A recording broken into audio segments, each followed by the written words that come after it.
Hello guys. तो ये हमारा सेकंड वीडियो है। तो इसमें मैं आप लोग को थोड़ा ज्योमेट्री के बारे में बताऊंगा। ज्योमेट्री कैसे बनाते हैं, क्या क्या उसके बेसिक फंक्शंस हैं। तो ज्योमेट्री बनाने के लिए जैसा कि मैंने बताया था कि इस एनालिसिस सिस्टम से हम इनमें से कोई सा भी ओपन कर सकते हैं। जैसे फ्लूइड का किया तो फ्लूइड के से रिलेटेड हम वर्क कर सकते हैं। थर्मल का किया तो थर्मल से रिलेटेड, स्ट्रक्चर का किया तो स्ट्रक्चर से रिलेटेड रहेगा। तो बेसिकली हम अभी फ्लूइड सिर्फ ज्योमेट्री के बारे में समझेंगे। तो अभी सिर्फ मैं ज्योमेट्री अलग से खोलता हूँ, ठीक है। तो ज्योमेट्री यहाँ से ड्रैग किया, यहाँ पर किया एंड देन राइट क्लिक करके हम डिज़ाइन मॉडलर पे क्लिक कर देंगे। तो अब ये डिज़ाइन मॉडलर अपना खुलेगा। तो ये डिज़ाइन मॉडलर का ये इंटरफेस है बेसिकली। यहाँ फाइल है, क्रिएट है, कंसेप्ट है, टूल्स वगैरह हैं एंड देन ये एक्सिस वगैरह दे रखी हैं। देन ये सब एजेस, सरफेस वगैरह दे रखा है एंड देन ये 3D मॉडलिंग के लिए थोड़ा दे रखा है। एंड जो भी चीज़ें हम इस एक्सिस पे सेलेक्ट करके बनाएंगे, जैसे जैसे बनाते जाएंगे उसको जनरेट करते जाएंगे, यानी कि अपडेट करते जाएंगे। एंड देन ये प्लेन स्केच के लिए है कि नया नया स्केच बना रहे हैं तो उसके लिए है। तो अभी हम एक्स वाई प्लेन ले लिए, तो ये एक्स वाई प्लेन है। तो इसमें क्या है कि अब ये मॉडलिंग वाले पार्ट में तो अब स्केचिंग करना है हमें भी। तो स्केचिंग करने के लिए पहले इसको हम एक्स वाई एक्सिस बना लिए एंड देन ये पूरा हमारा स्केचिंग टूल बॉक्स है। इसमें ड्राइंग के लिए जैसे हमारा सर्कल है, रेक्टेंगल है, पॉलीगॉन है, पॉलीलाइन्स है, ओवल्स है, तो ये सब चीज़ें हैं। तो अभी मैं सिर्फ दिखा रहा हूँ जैसे। तो जैसे किसी अगर सर्कल बनाना हुआ, सर्कल पे क्लिक किए एंड देन कहीं भी यहाँ पे क्लिक कर सकते हैं एंड देन इसकी डायमेंशनिंग वगैरह करनी हो, जैसे अगर रेक्टेंगल भी ले लिया हमने तो रेक्टेंगल के लिए कहीं भी क्लिक किया रैंडम एंड देन निकल लिया। अब डायमेंशनिंग करनी है तो डायमेंशनिंग पे यहाँ पे क्लिक करना पड़ेगा हमें।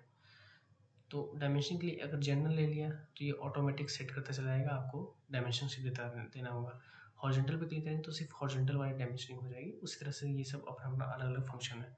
तो जैसे सर्कल का अगर जनरल लेते हैं सपोज करो भी हम, तो जनरल में क्या होगा कि इस पर क्लिक किया तो ये डायमीटर ऑटोमेटिक ले लिया एंड देन इस पर किया तो ये ऑटोमेटिक हॉरिजॉन्टल ले लिया, ये वर्टिकल ऑटोमेटिक ले लिया, ठीक है। तो अब इसमें क्या है कि यहाँ पे शो होने लगा, जैसे ये डायमीटर लिया तो D1 शो करने लगा यहाँ पे, ये हॉरिजॉन्टल लिया तो ये हॉरिजॉन्टल 2 शो करने लगा एंड देन ये वर्टिकल लिया तो ये वर्टिकल 3 शो करने लगा। ये ऑटोमेटिक नाम ले ले रहा है। एंड देन यहाँ पे अगर डायमेंशनिंग हमें चेंज करनी हो तो किसी एक पे भी क्लिक करेंगे, जैसे यहाँ पे हमें 15 कर देते हैं, ये 15 हो जाएगा। यहाँ पे हम 20 को कर देते हैं तो 20 हो गया। यहाँ पे इसको 5 कर दिए तो ये 5 हो गया। तो इस तरह से हम इसकी डायमेंशनिंग वगैरह कर सकते हैं। एंगल वगैरह देना चाहे तो एंगल भी दे सकते हैं। और उसके बाद ये अगर सेमी ऑटोमेटिक कर दिए तो ऑटोमेटिक सेट होने लगेगा कि ये जो भी डायमेंशन होगा ये ऑटोमेटिक लेने लगेगा। जो भी इसको ज़रूरी लगेगा एक्सिस के रिस्पेक्ट में, वो सारे डायमेंशन ये ऑटोमेटिक ऐड कर देगा, सेमी ऑटोमेटिक कर दिए तो। एंड देन ये मॉडिफाइड वाला आता है, इसमें फिलेट वगैरह, चैम्फर, कॉर्नर वगैरह ये सब करना होता है तब करते हैं। जैसे अगर हमें फिलेट वगैरह करना हुआ तो जिस पे करना है उसको कर दिया हो जाएगा। जैसे इस पे और जैसे ये दोनों हो गए तो इस तरह से ये ऑटोमेटिक हो जाते हैं। और डायमेंशनिंग वगैरह यहाँ से हम चेंज कर सकते हैं। जैसे चैम्फर यहाँ पे करेंगे ना, डायमेंशनिंग पे जाएंगे तो ये ऑटोमेटिक शो होने लगेगा। एंड देन ये हमारा डायमेंशनिंग हो गया, ये मॉडिफिकेशंस हो गया। कट वगैरह, कॉपी वगैरह भी कर सकते हैं और स्प्लिट भी कर सकते हैं लाइंस को। जैसे ये सर्कल है तो इसको स्प्लिट कर दिया है, ये अभी जो हमने बनाया है इसको स्प्लिट कर सकते हैं। एंड देन कंस्ट्रेंट वगैरह देना है कि इसको फिक्स्ड कर दिया, या टेंजेंट वगैरह हो गया कि इस लाइन को अगर टेंजेंट देना है, कोई लाइन हमें ड्रॉ करी उसको टेंजेंट देना हो तो टेंजेंट वगैरह कर सकते हैं। पैरेलल भी कर सकते हैं।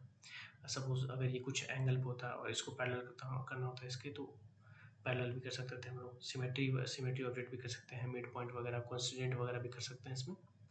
तो ये सारी चीज़ें होती हैं। एंड देन ये सेटिंग्स है, ये ग्रीडिंग वगैरह, ग्रीडिंग के लिए है। यहाँ पे ग्रीड करेंगे तो ये शो होने लगेगा ग्रीड की तरह। तो ये अलग अलग चीज़ें हैं। तो ये हमारा बेसिक ये था। एंड देन जो भी हम बना लेंगे उसके बाद उसको जनरेट कर देंगे तो ये जनरेट हो जाएगा हमारा 3D। अब इसको मॉडलिंग वगैरह करना, इसको हमने डिलीट कर दिया। अभी नॉर्मल हम सिर्फ देखेंगे।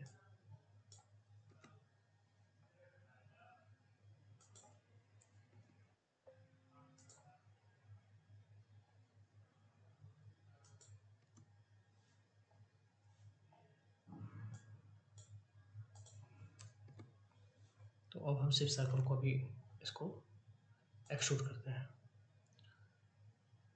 अप्लाई किया एंड देन 1 मीटर का ले लिया एंड देन जनरेट कर दिया, तो ये हमारा जनरेट हो गया। ये बेसिकली 1 मीटर काफ़ी छोटा है, तो इसको हम अगर दोबारा इस पर हम अगर चेंजिंग करना चाहें तो यहाँ पे क्लिक करके इसे 5 मीटर कर दिया एंड देन वापस से जनरेट किया, तो ये 5 मीटर का हो गया।